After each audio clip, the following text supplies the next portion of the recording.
बस बस अब और नहीं चल सकते।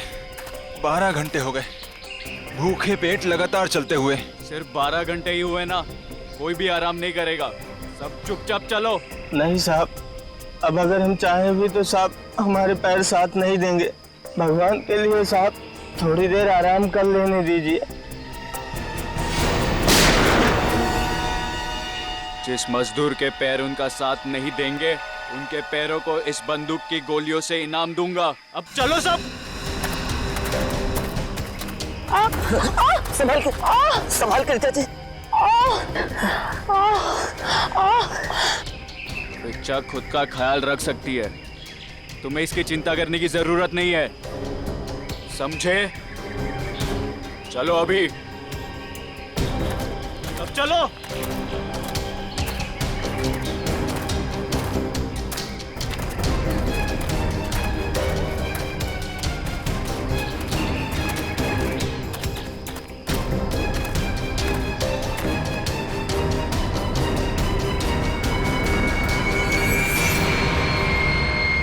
मिल गया।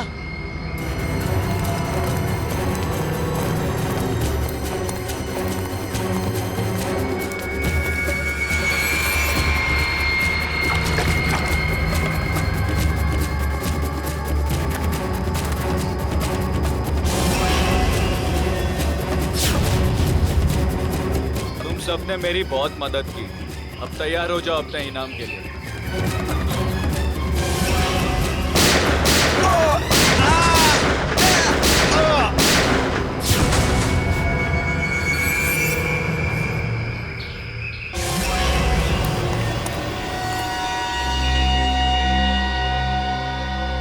रणबीर, क्या किया तुमने ये? इन्हें इनकी वफादारी का इनाम दे दिया मैंने। ये कैसा इनाम है रणबीर? अब तुम दोनों को तुम्हारी बेवफाई की सजा दूंगा।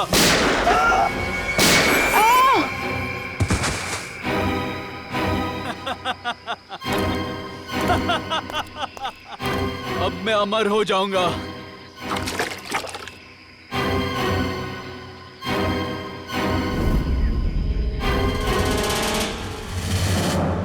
धन्यवाद दोस्तों आप सबका, जो अपना कीमती वक्त निकाल कर यहाँ आए और दिल खोलकर सामान खरीद कर इस नीलामी को कामयाब बनाए। अब बारी है उस नीलामी के आखिरी पड़ाव की, आखिरी खरीद की, जिसका आप सबको बहुत बेसब्री से इंतजार था। दोस्तों, सैकड़ों साल पहले स्पेनिश और पुर्तगाली लोग भारत आए थे मसालों का व्यापार करने के लिए। ये डायरी उसी वक्त उसी दौर की है, और इस डायरी की खास बात यह है कि इसमें क्या लिखा है मुझे नहीं मालूम, और मुझे तो क्या किसी को भी नहीं मालूम सिवाय इसके मालिक के। ये डायरी स्पेनिश सेलर जॉनसन बैंगलर की थी, जिसे सैकड़ों साल पहले मिस्टर राघव ने नीलामी में खरीदा था, और आज उनके पोते मिस्टर सुनील इसको फिर नीलाम कर रहे हैं। मिस्टर सुनील, क्या आपको पता है इस डायरी में क्या लिखा है? जी नहीं। तो फिर ये ऐतिहासिक डायरी आप नीलाम क्यों करना चाहते हैं? इसे पढ़ क्यों नहीं लेते? मुझे कोई फर्क नहीं पड़ता कि डायरी में क्या लिखा है और क्या नहीं, मुझे बस पैसा चाहिए, सिर्फ और सिर्फ पैसा। तो नीलामी शुरू की जाए। नीलामी शुरू करते हैं 10 लाख रुपयों से। 20 लाख। 20 लाख। और कोई? 30 लाख। 30 लाख। वाह साहब, और आपसे ज्यादा कोई है 30 लाख से ज्यादा? 40 लाख। 40 लाख। 50 लाख। अरे वाह, ये हुई असली कदरदानों वाली बात। कोई और है जो 50 लाख से ज्यादा की बोली लगाएगा? 50 लाख 1, 50 लाख 2, 1 करोड़। वाह साहब, इसे कहते हैं असली कदरदान, जो लाखों की चीज करोड़ों तक पहुंचा दे। 1 करोड़ 1, 1 करोड़ 2, अरे 1 करोड़ 3। 1 करोड़ का चेक मैंने पहले ही आपके ऑफिस में जमा कर दिया है। ये डायरी अगले 1 घंटे में मेरे घर पहुंच जानी चाहिए।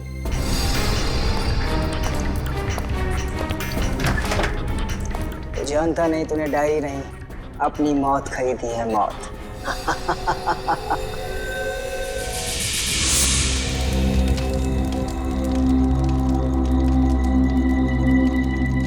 ओह नो, मेरा पानी खत्म हो गया। गाइस, तुम लोग पास पानी है क्या?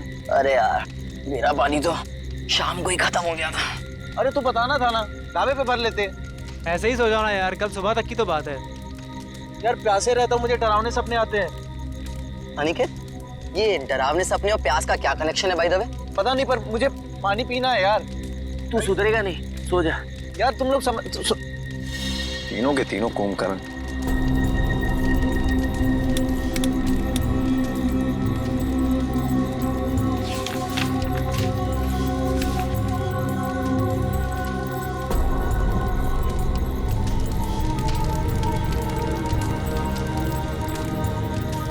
इस नक्शे के हिसाब से तालाब करीब आधे किलोमीटर दूर पे है। प्यास बुझानी है तो तालाब तक तो जाना ही पड़ेगा।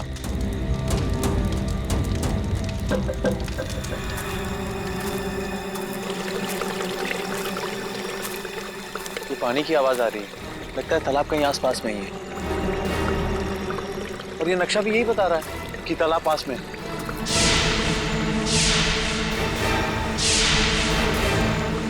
बचाओ बचाओ! ये चीख कैसी है? अरे ये अनिकेत कहाँ चला गया? कहीं ये उसी की चीख तो नहीं? अनिकेत! अनिकेत! अनिकेत! अनिकेत! अनिकेत!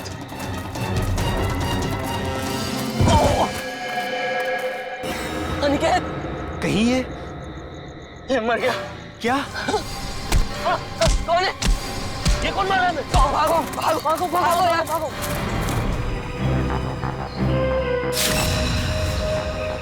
सर तो किसी भारी चीज से वार किया गया है। कैसे हुआ ये सब? सर कल रात अनिकेत बाहर आया पानी पीने, उसी दौरान किसी ने इसकी जान ले ली। और तो और सर हमारे साथ भी हाथापाई हुई। कितने लोग थे? सर अंधेरा काफी था, अचानक हमला हुआ और ठीक से कुछ मालूम नहीं पड़ा सर। सर हमारा एक साथी पूरब भी अब कल रात से नहीं मिल रहा। कल रात वो हमसे बिछड़ गया और मुझे तो डर है कि कहीं अनिकेत की तरह उन लोगों ने पूरब को भी। घबराओ नहीं, हम लोग पूरा कुछ जल्दी ढूंढ लेंगे। चलो ढूंढो, देखो कुछ मिलता है क्या।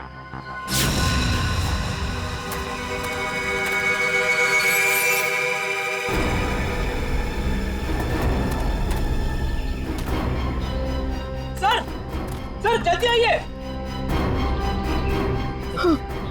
ठीक तो ना तुम? अरे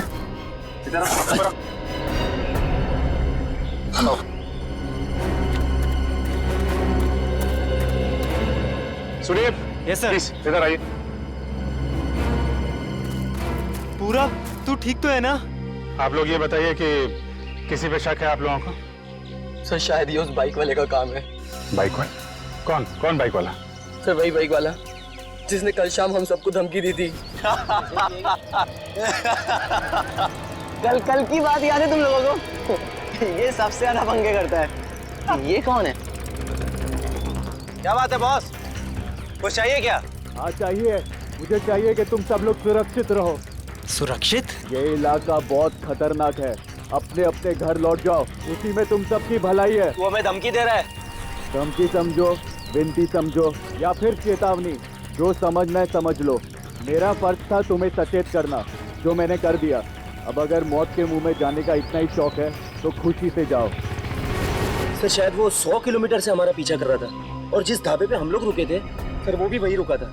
और उस आदमी का चेहरा नहीं याद है आप लोगों को? नहीं सर, उसने एक पल के लिए भी हमारे सामने हेलमेट नहीं उतारा।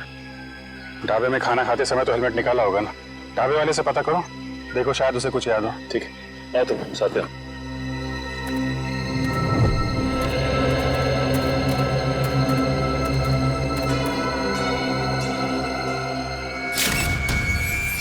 खून? खून की बूंदें? मतलब कोई जख्मी आदमी भागा यहाँ से। सर लेकिन खून बहुत ज्यादा नहीं है, जो भी है उसे ज्यादा चोट नहीं आई होगी। सर ये देखिए घसीटने के निशान हैं। मतलब उन दोस्तों के अलावा कोई और आदमी भी था जिसको उन मुजरिमों ने मारा और फिर उसे घसीटते हुए यहाँ से ले गए। सर ये रास्ता तो सीधा मेन रोड की तरफ जाता है। इसका मतलब जो भी गुनहगार था उसे इस जंगल और रास्ते का पूरा ज्ञान था। हाँ, तभी तो रात के अंधेरे में भी यहाँ पहुँचने में कोई गलती नहीं की उन लोगों ने। ये टायर के निशान, ये तो किसी बड़ी गाड़ी के लगते हैं।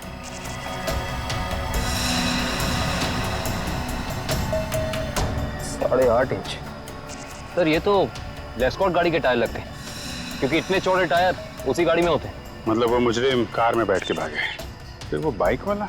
वो तो कार में बैठ के आया नहीं होगा, नहीं तो हेलमेट क्यों लगाता है। एक काम करो, आगे जो टोल नाका है वहां जाके पता करो ये लेस्कॉट गाड़ी वहां से गुजरी है क्या। जी सर। तब तक मैं यहाँ देखता हूँ कुछ और मिलता है क्या।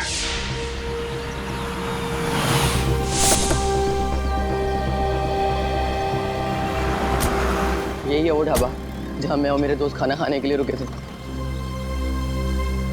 अरे आइए आइए सर जी, बैठिए। गर्मा गर्म दाल मखनी बनाई है, लगा दूं 5 प्लेट है मक्खन मार के। जी हम लोग खाने पीने नहीं आए, हम लोग सीआईडी से। सीआईडी से? क्या हुआ साहब? आपको याद है कल मैं और मेरे कुछ दोस्त आपके ढाबे पे खाना खाने के लिए रुके थे? हाँ हाँ, हल्का हल्का याद तो आ रहा है, पर आपको इतनी चोट कैसे लगी? कल रात इनके ऊपर हमला हो गया और उस हमले में इनके दोस्त अनिकेत की मौत हो गई। हे भगवान, ये हो क्या रहा है आजकल? समाज में दिन ब दिन जुर्म बढ़ता ही जा रहा है। हाँ वो तो है, लेकिन हमें शक है कि इस जुर्म में एक बाइक वाला शामिल है जो कल यहाँ पे आया था। बाइक वाला? जी हाँ, उसने एक ब्लैक बाइकर सूट और ब्लैक हेलमेट पहना था और मुझे अच्छे से याद है उसके पास नलोंजन मॉडल की बाइक भी थी। एक बाइक वाला आया तो था। अच्छा, उस बाइक वाले के बारे में कुछ याद है आपको? कैसा दिखता था वो? साहब इतना तो याद नहीं, लेकिन शायद रामू को पता होगा। रामू जरा इधर आना, जरा बताना साहब लोगों को उस बाइक वाले के बारे में। जब उसने हेलमेट उतारा था तो मैंने एक ही झलक देखा था सेठ जी। बहुत अजीब आदमी था, अजीब तरीके से बर्ताव कर रहा था। देखो तुमने उसकी एक झलक देखी ना, तुम्हें जो कुछ भी याद है हमारे लिए उसका स्केच बनवाओ। हाँ इशिता, ठीक है, कोशिश जारी रखना।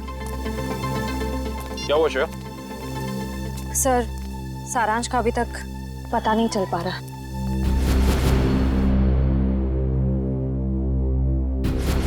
हमें सारांश जरूर मिल जाएगा। अगर वो गाड़ी इस रास्ते से गई है तो इस टोल नाके से जरूर गुजरी होगी। सही कह रहे हैं।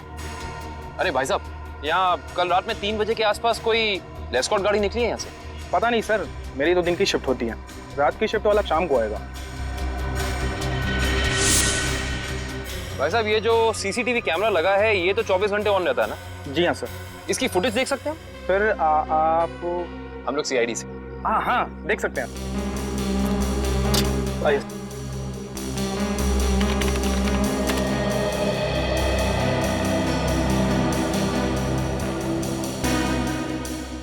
ये देखिए, लेस्कॉट गाड़ी रात के 2:55 को यहाँ से गुजरी है।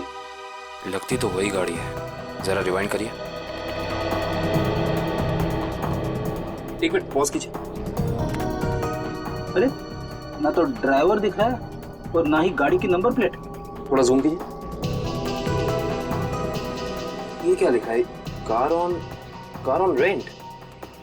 Car on rent? सर, ध्वनि नगर में कार ऑन रेंट नाम की कंपनी है। कहीं ये गाड़ी वहीं से किराए पे तो नहीं ली गई थी? सर, ये रहा स्केच। बन गया स्केच? यही वो आदमी? हाँ साहब, ऐसा ही कुछ दिखता था वो। ठीक है, आसपास की दुकानों से पता करते हैं, किसी ना किसी ने तो जरूर देखा होगा उसे। भाई साहब, इस स्केच को ध्यान से देखो, इस आदमी को पहचानते हो? नहीं देखा इसको इससे पहले। साहब, बुरा ना मानो तो ये फोटो मैं देख सकता हूँ? अरे काका, इसमें बुरा मानने की क्या बात है? देखिए।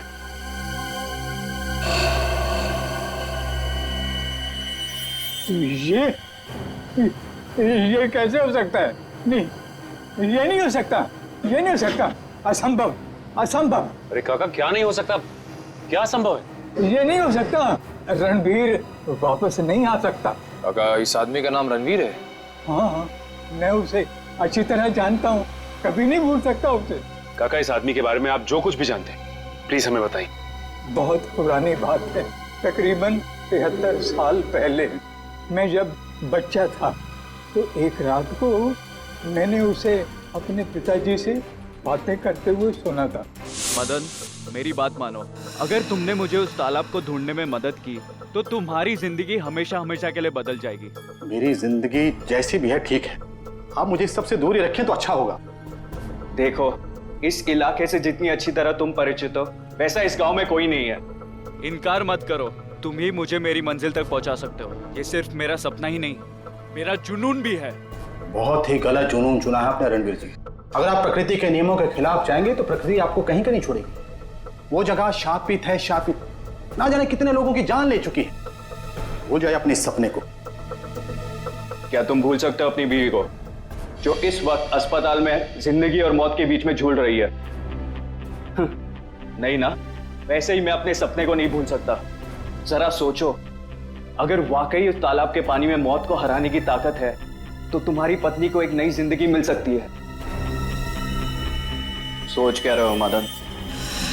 हम एक दूसरे की मदद से अपने आने वाली जिंदगी को सुधार सकते हैं। तो बोलो, मंजूर है?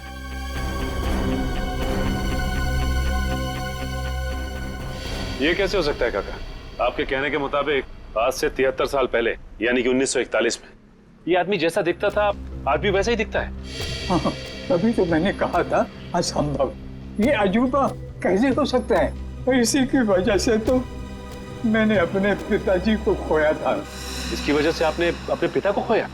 हाँ, ये मेरे पिताजी को बहकाकर एक तालाब पे लेकर गए थे। बोले उस तालाब का पानी पीने से आदमी हमेशा के लिए अमर हो जाता है और उसकी उम्र आगे बढ़ने से रुक जाती है।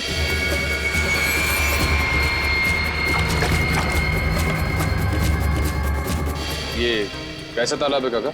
मेरे पिताजी तो वापस नहीं आए, शायद उससे वो चमत्कारी तालाब मिल गया होगा और उसी की वजह से आज तक 73 साल पहले जैसा अभी तक वैसे का वैसा ही दिखाई दे रहा है।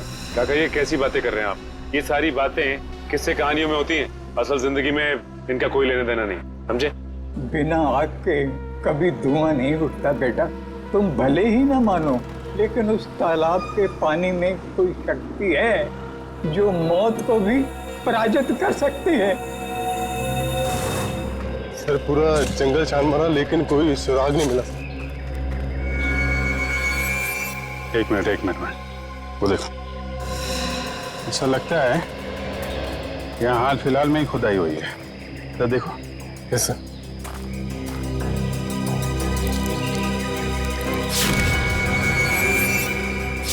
हाँ, यहाँ पे कुछ है सर।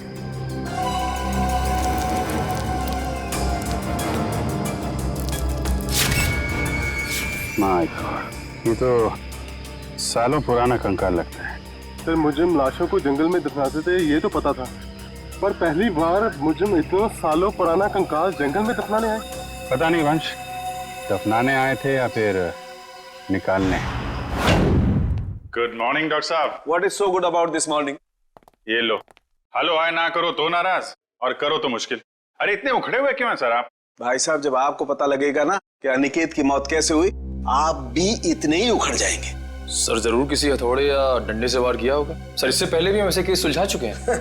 मगर निखिल, पहले के केसेस में और इस केस में फर्क है, और वो ये कि जिस हथियार से अनिकेत के सर पे वार किया गया है वो हथियार 100 साल पुराना है। क्या?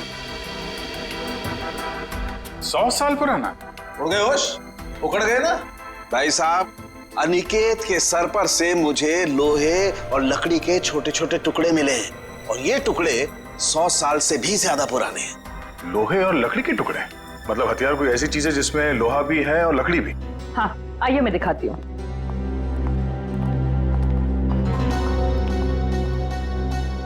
ये देखिए, कुछ इस तरह। मगर सर इतना पुराना हथियार खूनी के हाथ लगा कहाँ से? शायद दादा परदादा के जमाने से घर पे रखा होगा, अब निकाला है काम के लिए। और अगर मैं कहूं कि ये कंकाल जो आप लोग लेके आए हैं, ये कंकाल भी 100 साल से ज्यादा पुराना है, तो मतलब कितना पुराना है ये कंकाल? जिस तरह वो हथियार 100 साल पुराना है, ठीक उसी तरह ये कंकाल भी 100 साल पुराना है। मतलब ये मरने वाला भी अंग्रेजों के जमाने का है? अंग्रेजों के जमाने का नहीं है, अंग्रेज ही है। जी हाँ, इसकी हड्डियां हमें ये बताती है कि ये शख्स कोई यूरोपियन है, एशियन नहीं है। 100 साल पुराना हथियार और 100 साल पुराना मुर्दा, वो भी विदेशी। आज के जमाने में किसी को इसमें क्या दिलचस्पी हो सकती है? इस फोटो को ध्यान से देखिए। ये सफेद रंग की लेस्कॉट गाड़ी आप ही के यहाँ से किराए पे ली गई थी? माफ कीजिए सर, इस फोटो में कार की नंबर प्लेट नहीं दिख रही है, इसलिए बता पाना मुश्किल है कि कार किसने किराए पर ली थी। अरे भाई कमाल करते हैं आप, है तो आप ही की कंपनी की गाड़ी ना, नंबर प्लेट ना सही कुछ और देख के पहचान लीजिए। सर 100 से ज्यादा गाड़ियां हैं हमारी कंपनी में और इसी मॉडल इसी रंग की करीब 20 गाड़ियां हैं। सर इस तरह बता पाना मुमकिन नहीं है। तो आप एक काम कीजिए, आप हमें ये बताइए कि ऐसी सफेद रंग की लेस्कॉट गाड़ी कितने लोगों ने पिछले एक हफ्ते में किराए पे ली है यहाँ से? 1 मिनट सर।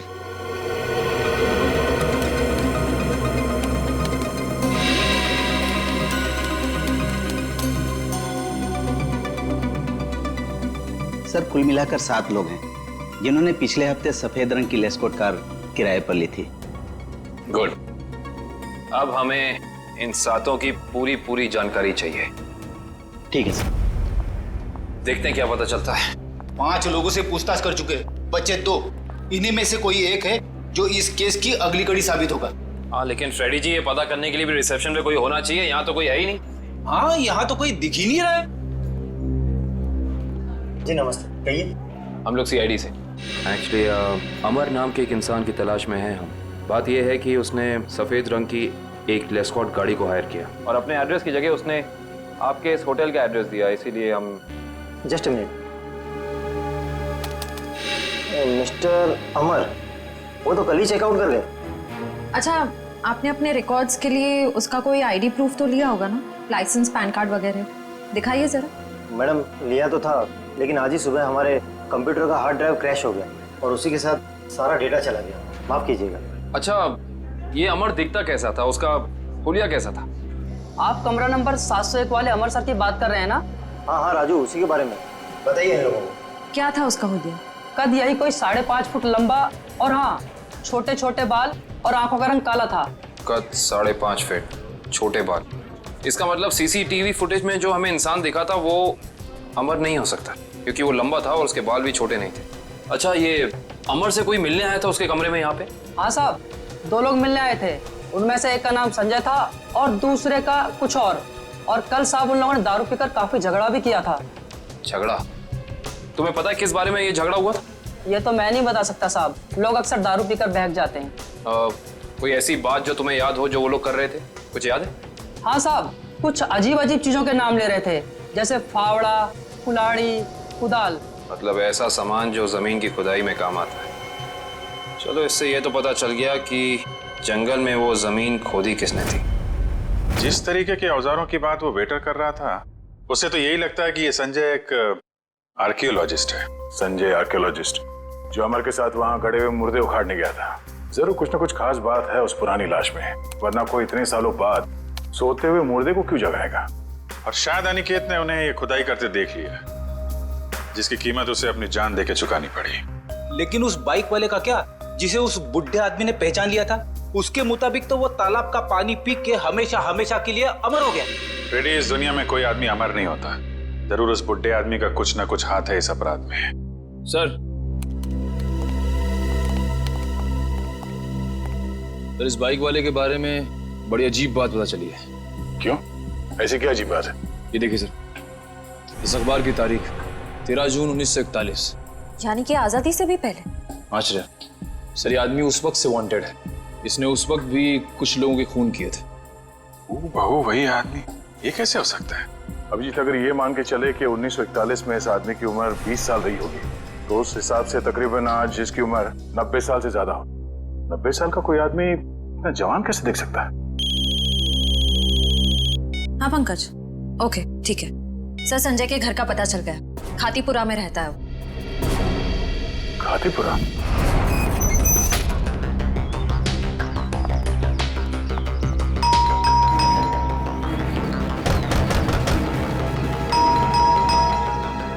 लगता है संजय को हमारे यहाँ आने की खबर लग गई होगी, इसीलिए भाग गया होगा। भाग कर जाएगा कहाँ?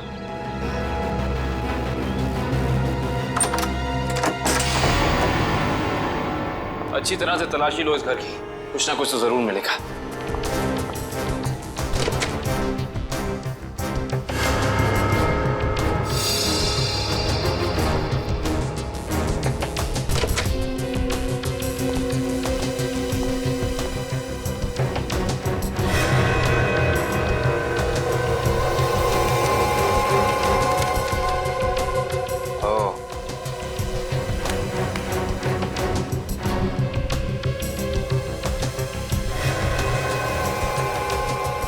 सर, आश्रया, सर ये देखिए, संजय का पासपोर्ट। इस पे काफी सारे देशों के वीजाज लगे हैं। तो लगता है इस भाई साहब को सैर सपाटे का बहुत शौक था। ये देखो श्रेया, इसकी चेकबुक की डिटेल से साफ साफ पता चल रहा है कि इस इंसान ने करोड़ों रुपए खर्च किए हैं म्यूजियम्स और नीलामियों से सामान खरीदने में। देखो, इसका मतलब संजय बहुत अमीर है और आर्ट में काफी दिलचस्पी रखता है। अब इसे ये दिलचस्पी आर्ट में है या किसी खास चीज में, ये तो वक्त ही बताएगा। लेकिन एक बात तो तय है, ये संजय किसी की तलाश में है, कोई ऐसी चीज जो इसे दुनिया के कोने कोने में ले जा रही है, हर म्यूजियम, हर बड़ी नीलामी तक। सर, हाँ, अलमारी में से ये डायरी मिली है, छुपा के रखी हुई थी। दिखने में तो ये कोई ऐतिहासिक डायरी लगती है। कुछ तो खास बात है इस डायरी में, काफी नायाब और अलग किस्म की डायरी है ये। सर, शायद संजय ने इस डायरी को किसी नीलामी में खरीदा होगा। अभी पता चल जाएगा। जरा हाथ लगाइए। ओह, तो ये उसी स्पेनिश शिप के कैप्टन की डायरी है जो अपनी हर यात्रा के बारे में अपनी डायरी में लिखा करता था। ये वही डायरी है। इसका मतलब इस डायरी में उस रहस्यमय तालाब के बारे में भी जरूर लिखा होगा।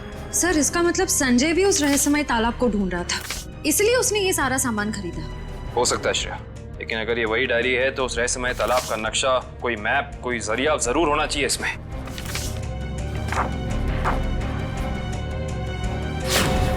कमाल है, इस डायरी में तो ऐसा कुछ भी नहीं है, कोई नक्शा, कोई जरिया, कोई रास्ता, कुछ नहीं। लेकिन इससे एक बात तो तय हो गई कि इस रहस्यमय तालाब को ढूंढने में दोनों अमर और संजय साथ मिलकर काम कर रहे थे। इसका मतलब हमें इस कमरे में कुछ ना कुछ जरूर मिलेगा। छानबीन करो।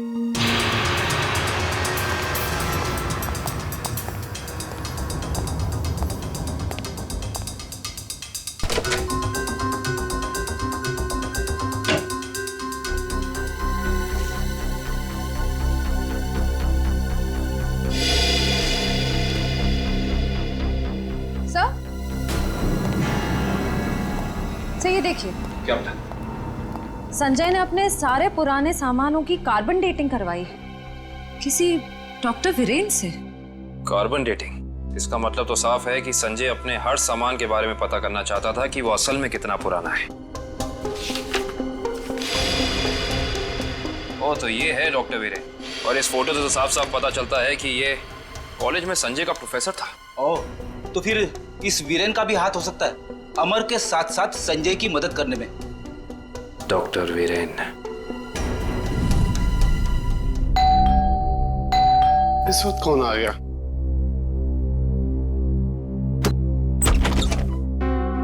आप लोग? हम लोग सीआईडी से, डॉक्टर वीरेन से मिलना है। अभी बुलाता हूं सर। आप लोग बैंक से आए ना? नहीं साहब, ये सीआईडी से आए सर। सीआईडी? इसे पहचानते हैं आप? जी नहीं। किसने मारा इसे? हमें पता होता तो अब तक मुजरिम सलाखों के पीछे होता। देखिए, मैं इस मामले में आपकी कोई मदद नहीं कर सकता। चलिए, इस मामले में ना सही, लेकिन किसी और मामले में हमारी मदद कर दीजिए। मैं कुछ समझा नहीं। मैं समझाता हूँ। आप हमें उस रहस्यमय तालाब के बारे में बताइए, जिसका पानी पीकर इंसान कभी मरता नहीं है, जवान रहता है, अमर हो जाता है। ये क्या मजाक कर रहे हैं आप? अगर ऐसा कोई तालाब होता तो दुनिया में मौत नाम की चीज ही नहीं होती। कमाल करते हैं आप भी। हमें तो लगा कि आपके स्टूडेंट संजय ने आपको सब कुछ बताया होगा, लेकिन उसने आपको तालाब के बारे में कुछ नहीं बताया लगता है। संजय? तो आप संजय को जानते हैं? सिर्फ जानते ही नहीं, उसके घर होकर आ रहे हैं, जहाँ हमें पता चला है कि वो अपनी हर पुरानी चीज की कार्बन डेटिंग डॉक्टर वीरेन से कराता है, यानी कि आप। देखिए, संजय एक आर्कोलॉजिस्ट है और ये तो उसके एक काम का हिस्सा है। हिस्सा? हिस्से से याद आया कि आपके हिस्से की कॉफी ठंडी हो रही है डॉक्टर साहब, पी लीजिए। ठंडी कॉफी पीने में कोई मजा नहीं है। वैसे ये कॉफी का दूसरा कप किसके लिए? इस घर में और भी कोई है क्या? हाँ साहब, अभी भी। तुम जाओ। ये अभी मेरा दोस्त आया था, उसी का है। नहीं, आपके दोस्त का नाम संजय तो नहीं? देखिए वीरेन साहब, आप शक्ल से तो निहायत ही शरीफ इंसान लगते हैं। अब इस संजय की वजह से आपको जेल में जाकर चक्की पीसनी पड़े, हम में से किसी को भी अच्छा नहीं लगेगा। मैं वाकई नहीं जानता कि संजय कुछ गैर कानूनी काम कर रहा है। लेकिन अब तो पता चल गया ना, आपकी भलाई इसी में है कि जो कुछ भी है सच सच बता दो।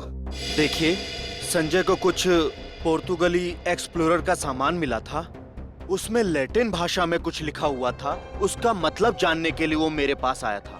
इसका मतलब वो मुर्दा उसी पुर्तगाली एक्सप्लोरर का होगा और उसी की सामान की तलाश में संजय जंगल में गया था। क्या लिखा था लैटिन भाषा में? उसमें एक गुफा का नाम लिखा था, सिनारी गुफा। शिनारी गुफा। अरे बाप रे! अरे बाप रे बाप! पूरी बॉडी बज रही है। यहाँ पे आके मैंने अपनी बहादुरी तो दिखा दी, अब बता भी देता हूँ, कुछ नहीं है यहाँ पे। चलिए वापस चलते। अरे रुकिए रुकिए रुकिए फ्रेडी जी, इतनी बहादुरी दिखाई है तो थोड़ी और दिखा दीजिए। सर, हाँ सर। ये देखिए, अजीब निशान बने हुए हैं। अरे यहाँ पे भी है। हर दीवार पे। कहीं ये निशान उसी पुर्तगाली एक्सप्लोरर तो नहीं बनाए? ये निशान हमें उस तालाब तक पहुंचने का रास्ता दिखा रहे हैं शायद। अंदर चल के देखते हैं।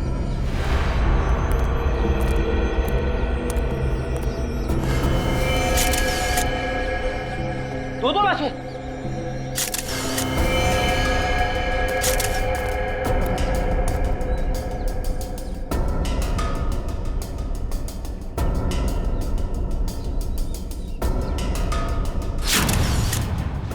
ये तो संजय। और सर, हो ना हो ये जरूर अमर की लाश है। ये देखिए, होटल के वेटर ने हमें जो हुलिया दिया था, ये हूबहू वैसा ही है। लगता है ये दोनों यहाँ पे उस तालाब की तलाश में आए थे जिंदगी को अमर बनाने और बदले में मिली मौत। है कौन वो आदमी जो तालाब की खोज करने वाले लोगों का खून कर रहा है? जरूर कोई ऐसा है फ्रेडी जी जो नहीं चाहता कि उसके अलावा इस तालाब के बारे में किसी और को पता चले। सर, हो ना हो ये काम जरूर रणवीर का ही होगा, क्योंकि जब संजय खुदाई कर रहा था तब रणवीर भी वहां मौजूद था। सर, हाँ, यहाँ पे जूतों के निशान है। ये देखिए, अलग अलग जूतों के निशान दिख रहे हैं। कम से कम 5 लोगों के होंगे। सही कह रहे हैं आप। 2 तो अमर और संजय के होंगे, 1 रणवीर का, बाकी 2 निशान।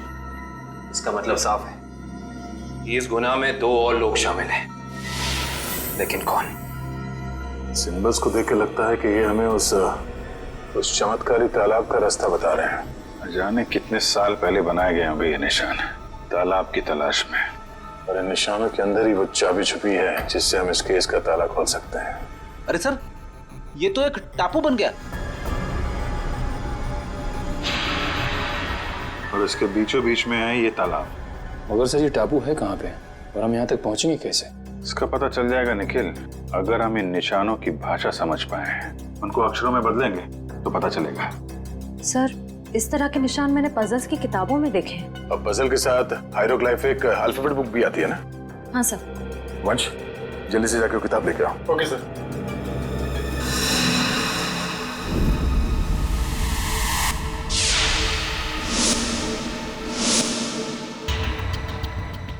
इस किताब में जो अक्षर दिए गए हैं उसके हिसाब से तो ये बन रहा है ANDAVIA, अंदाविया। अंदाविया? चलो जरा इंटरनेट पे चेक करो, अंदाविया टापू जैसी कोई जगह है क्या? सर, ये देखिए, ये अंदाविया नाम का टापू भारत के दक्षिणी दिशा में, यानी कि इंडियन ओशन में। मगर सर, यहाँ लिखा है कि ये टापू बिल्कुल खाली है, यहाँ कोई नहीं रहता। और इस टापू का मौसम और वातावरण रहने के अनुकूल नहीं है। अब समझ में आया कि किसी को ये चमत्कारी तालाब मिला कैसे नहीं। तो इस केस का अंत इस अंदाविया टापू में ही होगा।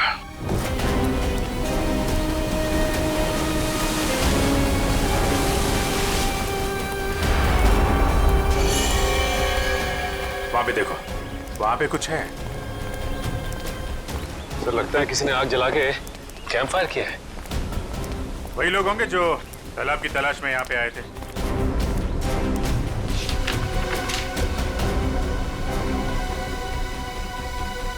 इस मैप के हिसाब से तो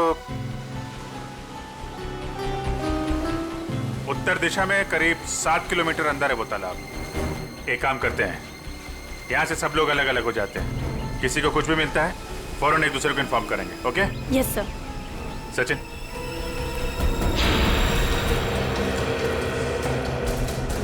ये देखिए सर, जगह जगह पेड़ों पे कुल्हाड़ी के निशान। जो लोग तालाब की तलाश में इधर गए होंगे ना, उन लोगों ने लगाया होगा रास्ता पहचानने के लिए। ओह माय गॉड, कंकाल।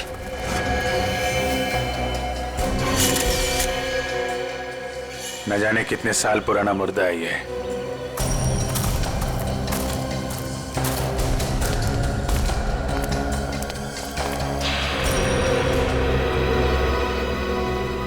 धुआं अभी भी निकल रहा है। आग जले शायद ज्यादा देर नहीं हुई अभी। एक और कंकाल सर।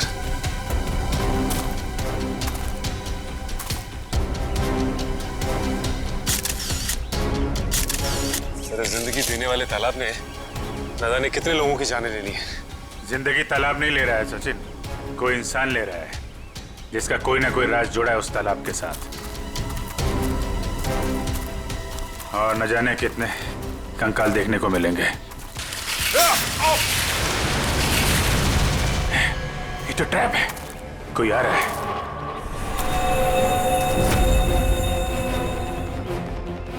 ये तो रणवीर है। रणवीर,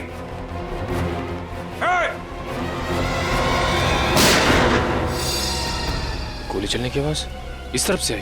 कहीं उनको कुछ हो तो नहीं है? चलो।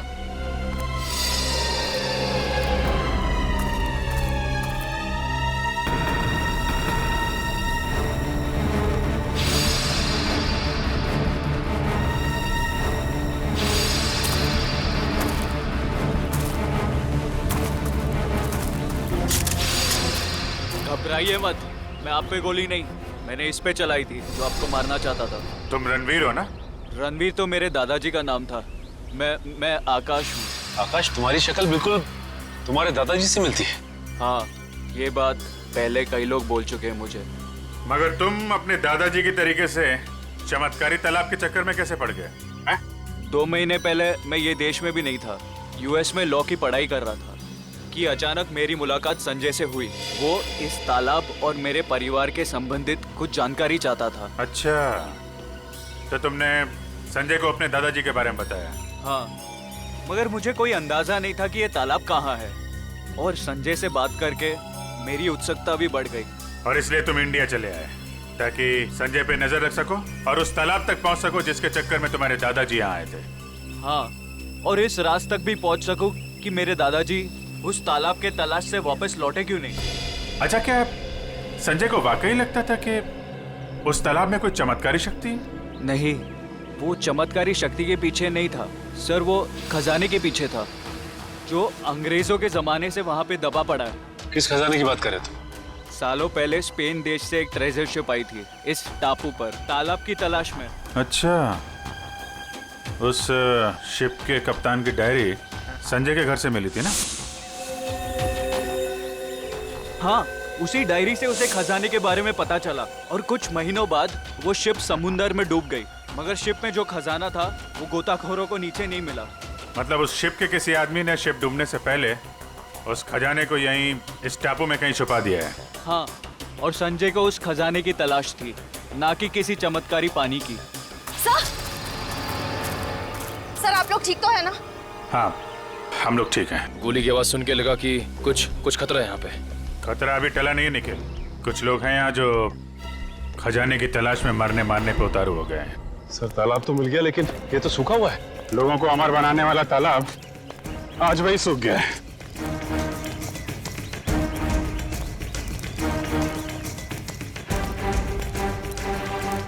सर, सोने का सिक्का? सोने का सिक्का? मतलब खजाना था यहाँ पे? सर, इसका मतलब वो आदमी खजाना लेके ये लोग इस तरफ से निकल गए बाहर। सर, ये रास्ता तो टापू के दूसरे हिस्से जाता है। मैं भी वहीं से आया था और उन लोगों की नाव भी वहीं पे थी। टापू की दूसरी तरफ? हाँ, रोकना होगा उन्हें। जल्दी आओ तुम लोग, आ जाओ आ जाओ।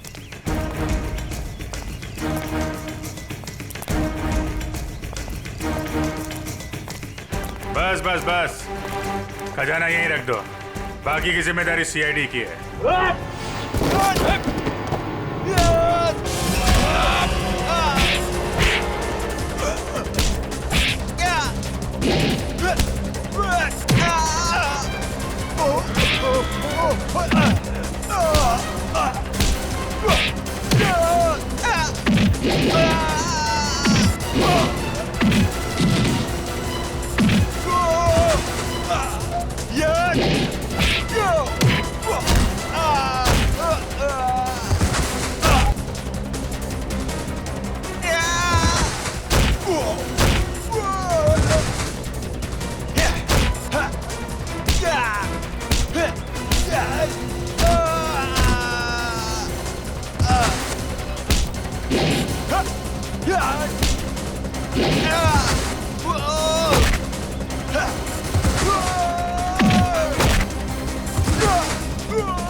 तुम हो इस खेल के खिलाड़ी।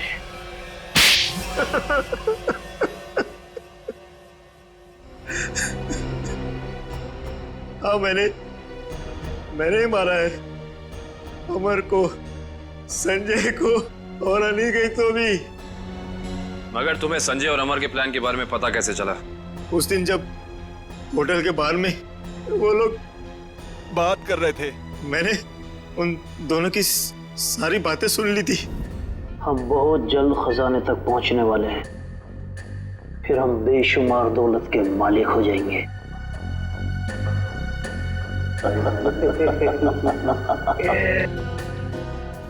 ओह, तो उन दोनों का पीछा करते करते तुम वहां जंगल तक पहुंच गए।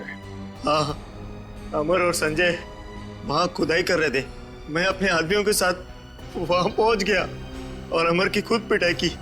संजय डर गया और इस बात के लिए राजी हो गया कि खजाने का पता लगाकर वो मुझे उसका 90% दे देगा। और अनिकेत ने तुम्हें ये जुर्म करते हुए देख लिया तो उसका भी खून कर दिया तुमने। हाँ, उसकी तो किस्मत ही खराब थी, बेमौत मारा गया। और जब संजय मुझे उस गुफा तक ले गया, मेरा काम खत्म हो गया। उसे जिंदा रखना मैंने जरूरी नहीं समझा। किस्मत तो तुम्हारी खराब है। जिस खजाने की लालच में तुमने इतना बड़ा गुनाह किया, उसका 1 रुपया भी खर्च नहीं कर पाओगे तुम। फांसी होगी तुम्हें।